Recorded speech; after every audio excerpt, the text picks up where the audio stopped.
அனைவருக்கும் வணக்கம்.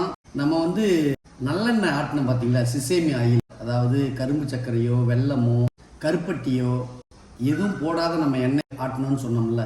Without any sweet we have crushed sesame oil. அதை இப்போ நம்ம லாஸ்ட் 2 மாதமாக நம்ம சோதனையில் நான் பயன்படுத்திகிட்டு இருக்கிறேன். செம்ம டேஸ்ட்டாக இருக்குது. அதை இப்போ நம்ம தாய்மடி இட்லி பொடியை போட்டுட்டு அந்த எண்ணெயை ஊற்றுறோம். அந்த எண்ணெயை இப்படி தான் ஊற்றணும். நல்லா அப்படி ஊற்றிக்கிறோம். ஊற்றிட்டு அதை நல்லா கலந்துக்கிறோம். நல்லா அங்கே பாருங்க, கலந்தாச்சு.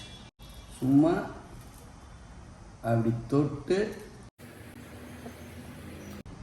பிரமாதமாக இருக்குது. Without any sweet sesame oil. அப்புறம் தினமும் நீங்கள் சாப்பிடும்போது விவசாயிகளுக்கும் உங்களுக்கு யார் சமைச்சு கொடுக்குறாங்களோ அவங்களுக்கும் நன்றி சொல்லிட்டு சாப்பிடுங்க. சரிங்களா? நன்றி.